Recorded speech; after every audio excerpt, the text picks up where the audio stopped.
Hello, everybody. Welcome back. Today we are with Rob and Susan. Thank you both for joining us today. Pleasure.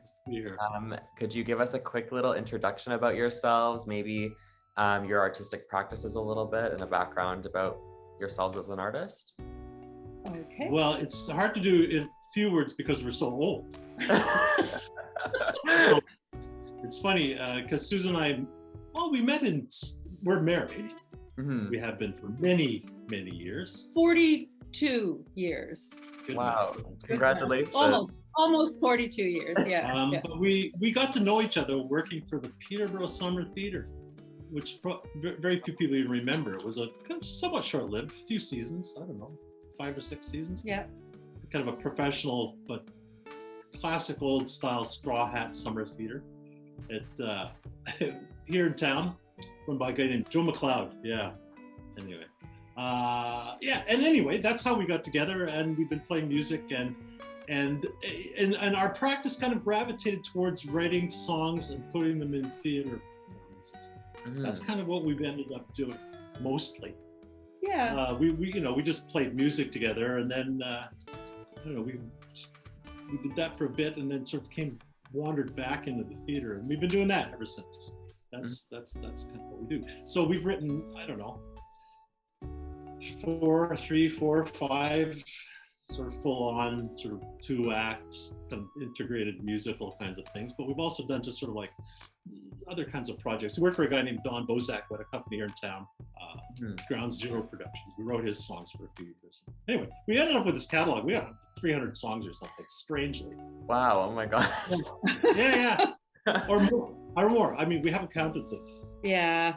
There's got to be at least that many. A lot of them were very specific to the pieces that they were written for. So they don't, they haven't really had a life outside of the particular production that they had. But yeah. Why don't we circle back to Erring specifically? Could you tell us a bit about the project that you two have been working on over the past little while? They were looking for proposals, and I thought, well, you go to the school, you go up to the 3rd floor on the classrooms overlooking the river. Mm-hmm. I mean, it's a fantastic view looking over the river valley, and it's the factory, the Quaker Oats factory is right there. And I said, well, the story that needs to be told is the story of that classroom the day the Quaker Oats plant blew up. There was an explosion in 1916. I was actually in a play about this. The Fourth Line did it, the 100th anniversary, they did a play about Quaker Oats fire. And I was in that production, small part, played music. But when this came up, I thought, well, somebody needs to tell a story of what might have happened at one of those classrooms that day. It was 10 o'clock in the morning. Monday morning, kids had a front row seat. It was a major disaster. I mean, you can see the Fred Roy pictures. It looks like a war zone. And because it was the height of the war, the speculation was that it was sabotage. You read the papers in 1916, about 2 weeks before this happened, a plant, I think in New Jersey, blew up, and it was sabotage related to the war. So, and my personal way in to the story is about that kind of anxiety. Our initial idea was sort of like fear in the classroom. We grew up in the era when you did drills where you hid under your desk and, in case of an atomic bomb, hiding under your desk was. And nowadays kids do live shooter drills. They're building schools with safe rooms, and I mean the idea of terror in the classroom. I have to say, given the news today and yesterday, we're now faced with having to teach a group of kids these songs that we've written, and given the news, it's kind of I'm a bit troubled by it. They're singing, "Is this the war, miss? Is this the war?" And I've written a song. We've written a song, "A Prayer for Safety," and it's just a bit too raw. It's feeling pretty real. Yeah. It wasn't initially. The idea was kind of a look back in history, with the idea of it having relevance, but we didn't expect it to be this relevant. Because it is such a historical event to Peterborough, did you have to do specific research or sourcing out information to pull? I mean, we didn't trouble ourselves with too much research. I mean, research just gets in the way of imagining things. I mean, unfortunately, it doesn't look like anybody after the fact said 20 years later, say, let's talk to people who were there that day and get their stories. Like, there isn't any great oral history that we've come across, but or that anybody else has done research on. There's some stuff that's been done. There is short that film, book. there's a book. So our thing is kind of like, well, if somebody had interviewed the eyewitness, we try to imagine. So our teacher is a fictional teacher, and our children are, our fictional children. But we're. And one of the songs is somebody working in the factory 50 years later, looking back on it.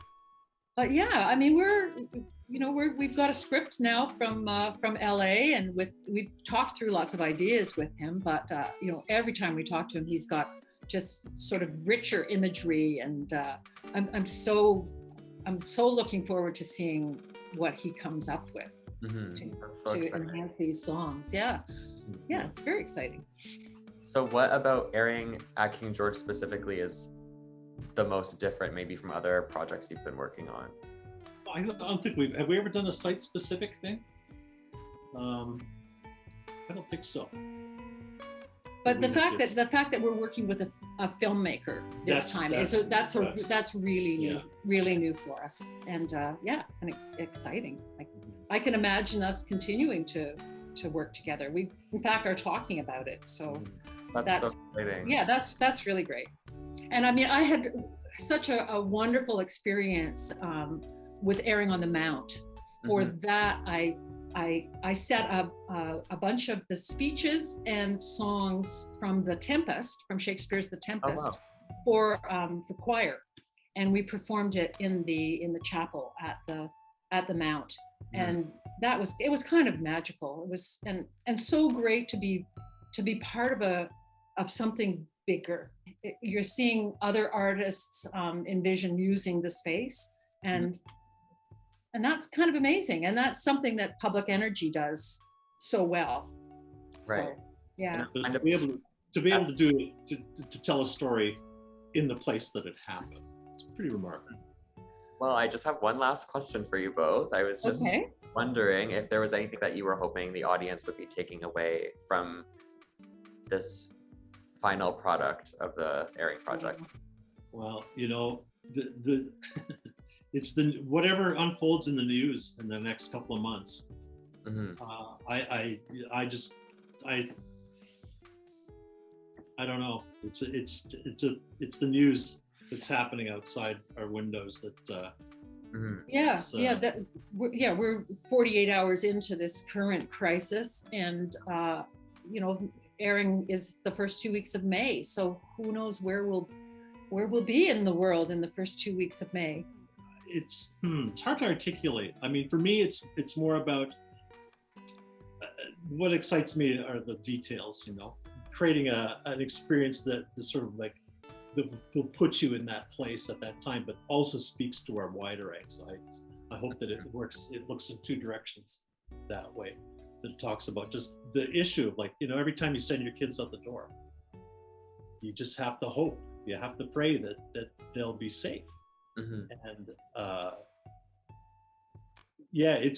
again, for me, it comes back to my own that sense of helplessness I had back 30 years ago during that Gulf War when my kids were little, and just the need that it's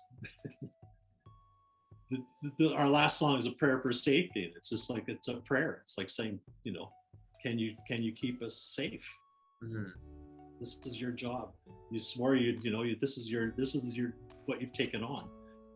Think about your relationship with your kids, and it's challenging in this world.